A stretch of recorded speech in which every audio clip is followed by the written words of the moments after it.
Yo yo yo, salut les turfeuses, salut les turfeurs, bienvenue pour un nouveau pronostic de Benoît Requin. Ok, place au pronostic du quintet du vendredi 12 juillet, direction Cabourg pour le prix des Élébores. 3 attelés, 2750 mètres, 16 partants, réunion 1, course 4. Il y a un rendement de distance de 25 mètres à partir du numéro 9 et l'indice de confiance c'est 3 sur 5. Petit retour sur le quintet de ce mercredi dans mon pronostic. Je vous ai donné le quintet dans le désordre. Ça fait plaisir. Il y a des résultats. On continue comme ça. Et cette vidéo, je la tourne avant l'arrivée du quintet de ce jeudi et je reviendrai dessus demain. Ok, c'est parti, on commence le pronostic et on commence avec le numéro 1, Iroise du Parja, et on écoute l'entraîneur Jonathan Poutrel. Béroise du Parjal n'est performante que lorsqu'elle peut prendre le commandement. Dans les autres, je ne suis pas sûr qu'elle gagnerait une épreuve à réclamer. J'ai essayé de préparer au mieux cet engagement. Désolé, j'ai dû couper.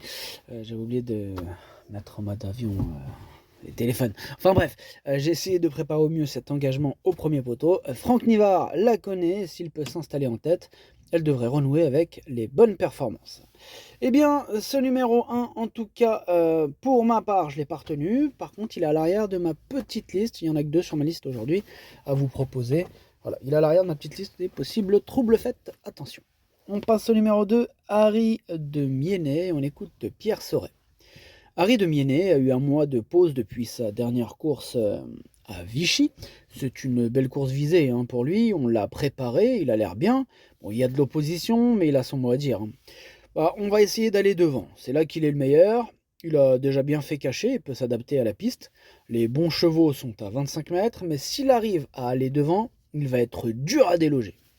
Ça, c'est clair. Il va être dur à déloger ce numéro 2, tout à fait d'accord avec Pierre Sauret. Moi, ce numéro 2, je pense même qu'il peut gagner avec l'aide d'un bon parcours. Voilà, je l'ai mis deuxième et j'y crois.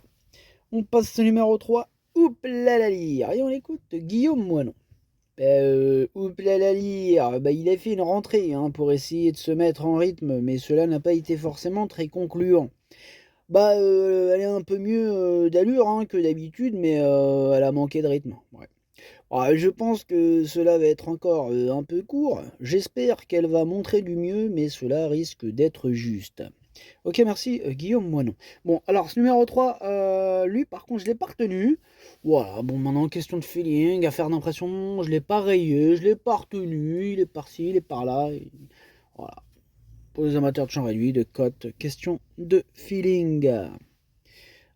Du coup, on enchaîne avec le numéro 4, Eros de Bonnefoy, et on écoute mademoiselle Victoriane Marigots. Eros de Bonnefoy, bon, il a fait 2 courses de rentrée, là il est revenu au mieux. Déféré des 4 pieds à Cabourg avec Johan Le Bourgeois, c'est sa course. Je compte sur lui pour un bon résultat. Tous les feux sont au vert, d'autant qu'il peut aller devant comme attendre. Ok, bien noté mademoiselle. Alors, ce numéro 4, c'est lui mon gros regret, c'est lui mon cheval de complément canon partant, donc attention, possible cassage en vue. On passe au numéro 5, c'est Gisaro, et on écoute encore Guillaume Moinon. Eh oui, c'est encore moins.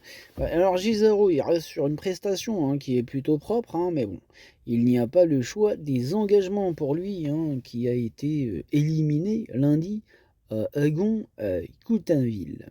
J'ai décidé de le présenter dans cette épreuve où je ne vais pas pouvoir le déférer sur le sable. J'en attends un comportement correct, mais dans une telle catégorie sur le sable, cela va être dur. C'est plus une course d'entretien pour l'herbe. Ok, merci Guillaume, moi non. Bon, ce numéro 5, pour ma part, je ne le retiens pas. On passe au numéro 6, Armatan du Rib, et on écoute Joël Allais. Armatan du Rib n'est pas encore trop affûté, il devrait bien courir, mais il va manquer un peu de conditions. Bon, bien reçu. En tout cas, ce numéro 6, voilà, je ne l'ai pas retenu. Il est en tête sur ma petite liste des possibles casseurs de tickets repérés, donc une note de méfiance qu'on lui accorde.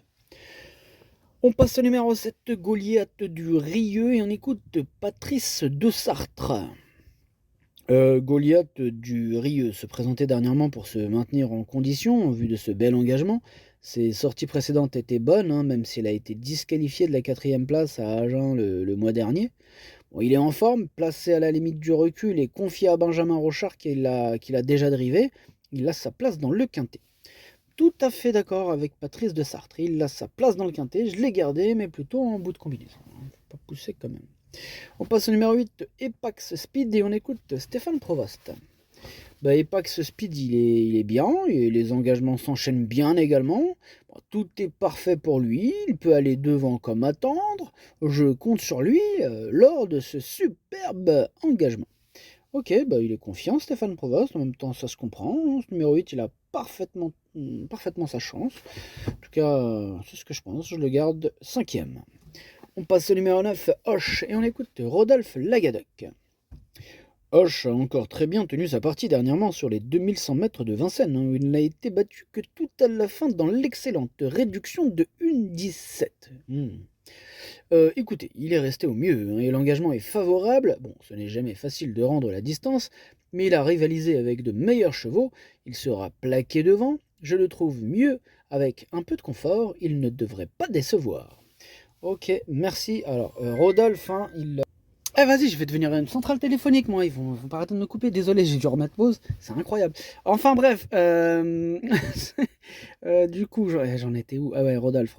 Ok, donc Rodolphe, il dit qu'il ne devrait pas décevoir. Moi, je suis d'accord avec Rodolphe. Évidemment, c'est une première chance, hein, ce numéro 9.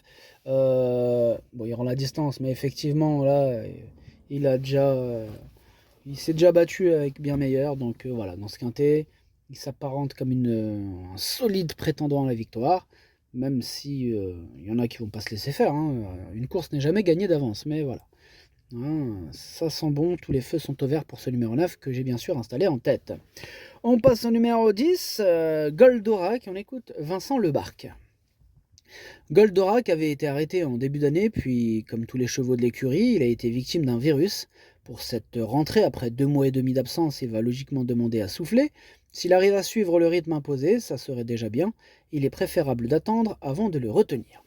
Eh bien, ce numéro 10, pour ma part, je l'écarte.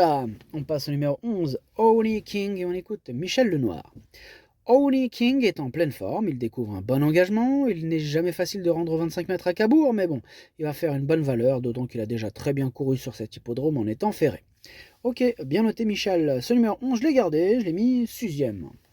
On passe au numéro 12, Assar d'érable, et on écoute David Thomas. Assar d'érable, il reste sur de bonnes tentatives, cette course va lui permettre de se maintenir en condition. On la rendre 25 mètres à Cabourg, ce n'est pas facile, il aura une tâche moins compliquée prochainement. Ouais, c'est ça. Alors, je suis pas trop d'accord avec lui, hein, parce que la façon qu'il présente son cheval, on a l'impression qu'on peut le rayer, tu vois. Et moi, j'ai pas l'impression que ce soit une impossibilité totale, ce numéro 12, j'ai même l'impression qu'il va terminer dans le quintet. Voilà, on verra bien qui a raison, mais méfiez-vous. Je me méfie de ce commentaire de David Thomas, là. Je suis pas d'accord avec lui. Ce numéro 12, je le garde, en toute fin de combinaison, attention à lui. On passe au numéro 13, Fredo Griff, et on écoute Stéphane Provost. Fredo Griff met un peu de temps à retrouver le rythme. La dernière fois, cela n'était pas si mal que ça, étant troisième jusqu'à mi-ligne droite. Bon, il monte un peu en condition, mais il en manque un peu. S'il était sixième, septième, cela serait déjà très bien. Voilà, là je suis d'accord avec lui. Hein. Voilà, clairement il dit que on peut limite le mettre de côté, quoi. Après sixième, c'est pas très loin du quintet, vous me direz. Hein. Attention quand même, mais voilà, moi je le retiens pas ce numéro 13. On passe au numéro 14, Hardy Crown, et on écoute Dominique Lochner. Hardy Crown ne doit pas être condamné sur sa disqualification sous la selle dernièrement. Auparavant, il avait aligné les bonnes performances dans les deux spécialités, hein, notamment dans des quintets. Bon, ce n'est jamais facile de rendre la distance, mais sortir de la région parisienne et jouer à domicile va lui faire du bien. Bon, la corde à droite ne devrait pas le déranger. Une petite place reste à sa portée. Ouais, une belle place même. Hein. En tout cas, c'est ce que je lui attribue, moi, une belle place. Je l'ai mis quatrième. On passe au numéro 15, Forzen Queen, et on écoute Cédric Paris. Forzen Queen a changé d'entraînement. Bon, elle avait eu des problèmes de santé, c'est une rentrée. Quand je l'ai récupérée, les propriétaires m'ont dit qu'elle avait besoin de vacances. Elle travaille bien, mais elle aura besoin d'une course. Je l'estime à 70-75% de sa forme.